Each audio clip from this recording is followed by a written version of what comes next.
Definisi diskriminasi.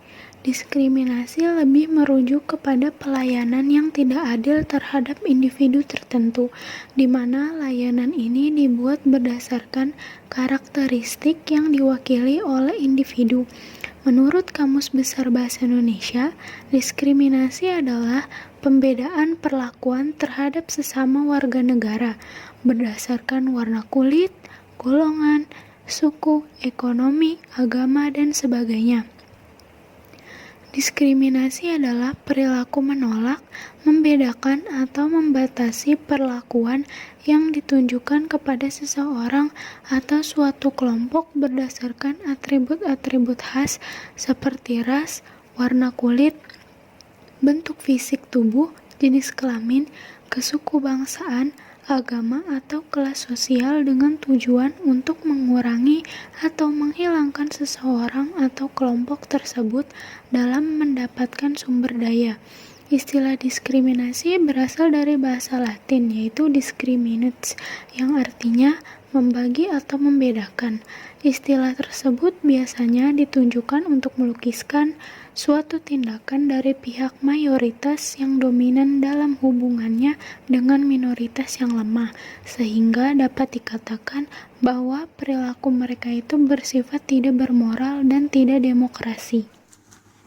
Contoh kasus diskriminasi yang kami telusuri di Eden Times, TheConversation.com, dan Detik News. Kasus yang terjadi terhadap orang Papua. Kasus ini terekam 17 Agustus 2019 yang berawal dari pengepungan asrama mahasiswa Papua Surabaya terkait dugaan perusakan bendera merah putih. Pada kejadian ini, dan polisi memaksa masuk dengan menembakkan gas air mata dan membobol pagar asrama. Beberapa hari sebelumnya juga terjadi bentrokan antar warga dengan mahasiswa Papua di Malang. Kasus kedua, kasus yang terjadi kepada perempuan, kesetaraan gender.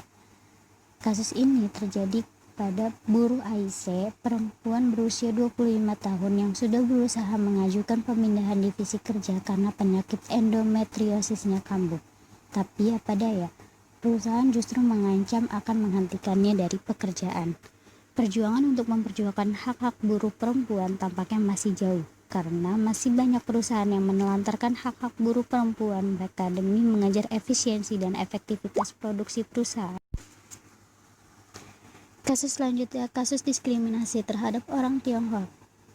Narasi anti-Cina yang menyerang Basuki Ahok Cahayapurnama sepanjang perhelatan pemilihan kepala daerah Pilkada DKI Jakarta 2017 silam menandakan bahwa etnis Tionghoa masih menjadi sasaran diskriminasi, baik perkara politik maupun ekonomi. Baru-baru ini juga etnis Tionghoa kembali dirundung diskriminasi terkait konspirasi COVID-19 yang disebut-sebut sebagai senjata biologi asal Tiongkok. Kasus selanjutnya juga ada kasus diskriminasi terhadap kaum disabilitas yang terjadi kepada Wuri Handayani, Dwi Aryani, dan Ridwan. Kepada Wuri Handayani, ia merupakan lulusan Universitas Erlangga, namun ia ditolak melamar CPNS di kota Surabaya. Ia ditolak dikarenakan ada syarat sehat jasmani dan rohani. Para panitia menafsirkan syarat sehat jasmani dan rohani merupakan tidak boleh cacat fisik, dan Pemda setempat pun juga memiliki sikap yang sama. Kepada Dwi Aryani dan Ridwan, mereka menggugat maskapai penerbangan karena ditolak ikut terbang berangkat tanpa adanya pendamping, dan juga perlakuan buruk maskapai penerbangan kepada para kaum disabilitas seperti mereka yang menggunakan kursi roda. Faktor penyebab diskriminasi. Diskriminasi umumnya sering diawali dengan prasangka. Melalui prasangka terbentuk pembedaan antara satu orang dengan orang lain. Dalam kehidupan sehari-hari, sering terucap istilah kita dan mereka.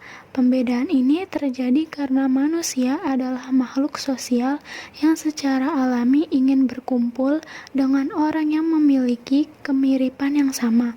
Prasangka seringkali didasari pada ketidakpahaman, ketidakpedulian pada kelompok lain, atau ketakutan atas perbedaan.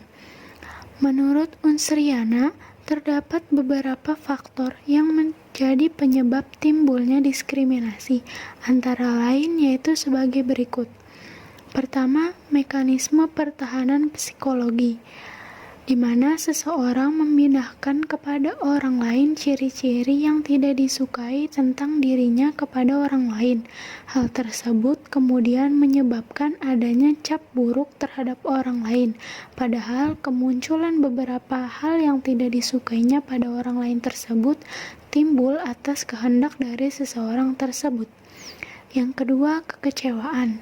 Beberapa orang yang kecewa akan meletakkan kekecewaan mereka kepada kambing hitam, sehingga hal seperti ini menimbulkan suatu bentuk diskriminasi karena terdapat cap buruk pada orang lain yang dijadikan kambing hitam. Yang ketiga, mengalami rasa tidak selamat dan rendah diri.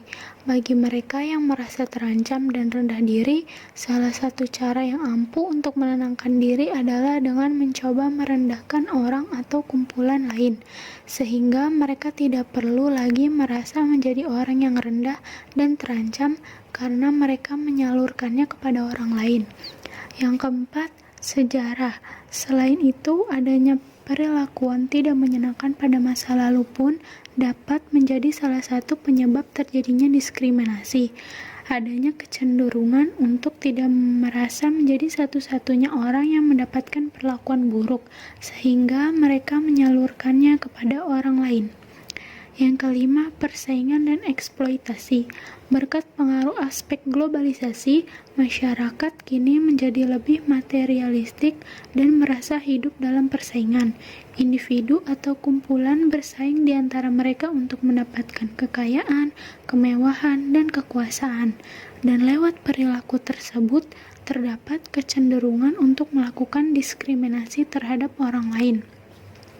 Yang keenam, corak sosialisasi. Diskriminasi juga adalah fenomena yang dipelajari dan diturunkan dari satu generasi kepada generasi yang lain melalui proses sosialisasi. Seterusnya terbentuk suatu pandangan stereotip tentang peranan sebuah bangsa dengan yang lain dalam masyarakat, yaitu berkenaan dengan kelakuan, cara kehidupan, dan sebagainya. Melalui pandangan stereotip ini, anak-anak belajar menghakimi seseorang atau sesuatu ide. Sikap prejudis juga dipelajari melalui proses yang sama. Setelah mengetahui faktor diskriminasi, kita juga harus mengetahui apa sih dampak dari diskriminasi itu. Dampak diskriminasi terbagi menjadi dua, yaitu dampak bagi lingkungan masyarakat dan dampak bagi kesehatan mental. Beberapa dampak diskriminasi bagi lingkungan masyarakat adalah memicu munculnya sektarianisme, memunculkan permusuhan antar kelompok, mengundang masalah sosial yang baru sehingga dapat menimbulkan konflik horizontal di tengah masyarakat, menciptakan penindasan dan otoritarianisme, akan sulit menegakkan keadilan dalam memutuskan sesuatu, memicu timbulnya perpecahan, dan menimbulkan masalah baru. Adapun dampak diskriminasi bagi kesehatan mental adalah muncul perasaan malu, putus asa, dan terisolasi, keengganan untuk meminta bantuan atau mendapatkan perawatan, kurangnya pemahaman oleh keluarga, teman, atau orang lain, lebih sedikit peluang untuk pekerjaan atau interaksi sosial di lingkungan tempat tinggal, intimidasi, kekerasan fisik atau pelecehan seksual, keraguan diri, keyakinan bahwa kamu tidak akan pernah bisa mengatasi kondisi saat ini atau mampu mencapai apa yang kamu impikan dalam hidup. Berikut ini adalah cara menghindari diskriminasi. Yang pertama, menyadari bahwa yang membedakan manusia di sisi Allah adalah kualitas ketakwaan mereka. Yang kedua, melihat keragaman ciptaan, bangsa, dan suku adalah sesuatu yang wajar dan niscaya. Yang ketiga, Allah tidak melihat kemuliaan seseorang dari penampilan luar. Dan yang terakhir, membiasakan diri menghindari sifat-sifat yang saling merendahkan, saling mencela, saling memanggil dengan gelaran yang mengandung ejekan, saling berprasangka jelek atau saling curiga, dan saling mencari kejelekan orang lain.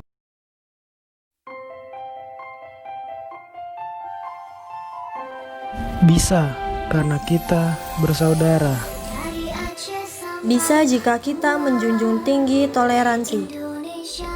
Bisa karena kita negara demokrasi. Bisa karena kita satu Indonesia, Bhinneka Tunggal Ika. Ayo, kita tolak diskriminasi dan kita wujudkan Indonesia tanpa diskriminasi.